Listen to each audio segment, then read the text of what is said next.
O século XX foi um dos séculos mais empolgantes na história da humanidade. Vários e vários conhecimentos vieram enriquecer a humanidade. Por exemplo, o conhecimento dos antibióticos, que vieram salvar milhões e milhões de vidas desde então. E o que interessa para a nossa aula de hoje, conhecer a estrutura do DNA. Quem propôs esse conhecimento para nós foi a dupla Watson e Crick, na década de 50. E a partir de então, muita coisa boa aconteceu. E hoje, você sabe como é que é. Você lê um jornal, você assiste a televisão, você lê uma revista, você acessa a internet, sempre tem algum assunto referente ao DNA. Ou seja, quem não sabe o que é DNA e como ele atua, hoje está por fora.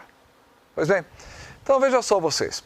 O DNA é uma molécula chamada de ácido desoxirribonucleico, que junto com o RNA, ácido ribonucleico, formam o conjunto dos ácidos nucleicos.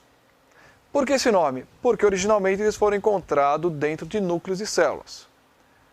E você sabe, bactéria não tem núcleo, mas tem ácidos nucleicos. Tudo bem? O nome ficou, mas DNA e RNA são encontrados em todas as células, com núcleo e sem núcleo. Bem, antes de mais nada, vamos dar uma olhadinha no seguinte. Do que são feitos os ácidos nucleicos? Ácidos nucleicos são feitos de moléculas chamadas nucleotídeos.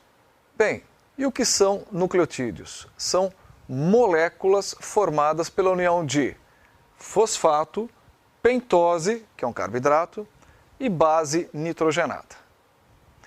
E como é que você consegue isso para você? Na alimentação. Veja, DNA e RNA estão nas células dos seres vivos. Portanto, se você come carne, se você come planta, você está comendo células, está comendo DNA, está comendo RNA. E com a digestão, todas as substâncias, fosfato, pentose, base nitrogenada, são transportadas pela corrente sanguínea e vão sendo espalhadas pelo seu corpo e você pode juntá-las para começar a construir os seus ácidos nucleicos. Ok? Muito bem.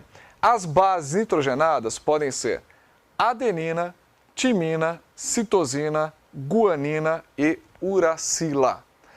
Essas letrinhas A, T, C, G, U é que vão constituir o código genético. Muito bem. Veja, eu tenho aqui uma cadeia polinucleotídica, ou seja, de vários nucleotídeos. E os nucleotídeos estão unidos por essas ligações entre o fosfato e o carboidrato chamado pentose. Eu tenho aqui um pedaço, um segmento de uma molécula de DNA. Como é que eu sei que é DNA? Porque tem timina. Se fosse RNA, teria uracila. Mas o DNA tem timina. Como é muito difícil fazer esse desenho, foi padronizado aí em todos os livros que é muito mais simples, né? Vamos fazer um desenho assim. Esse é o DNA também. Veja, eu tenho as bases A, C, G, T, A, G e eu vou uni-las com um tracinho. Portanto, esse tracinho representa o quê? O fosfato e a pentose. Aqui eu tenho uma molécula de quê? RNA, ácido ribonucleico. DNA é ácido desoxirribonucleico. RNA é ácido ribonucleico. Uma pequena diferença. E, visualmente, eu percebo que o RNA tem uracila, coisa que o DNA não tem. Veja, adenina, uracila, uracila, adenina, citosina, citosina, guanina, adenina, mas não tem timina. Então, com certeza, é uma molécula de RNA. Bom, esse é o DNA. A molécula de DNA, ela é uma molécula que, durante muito tempo, se pensou que fosse de cadeia dupla sempre.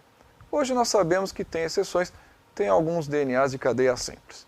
Mas o modelo proposto pelo Watson e Crick mostrava para a gente a molécula de DNA de dupla cadeia. São duas cadeias de nucleotídeos complementares. Não são idênticas, elas são complementares. Vamos ver.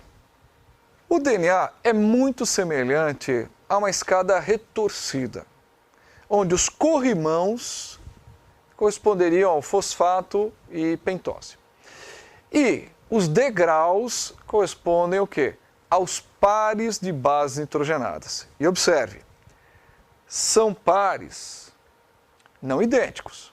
Então, as cadeias, elas são complementares. Se de um lado eu tenho timina, do outro eu tenho adenina. Se de um lado eu tenho guanina, do outro lado eu tenho citosina. T com A, C com G. T com A, C com G. Isso não varia nunca. Muito bem?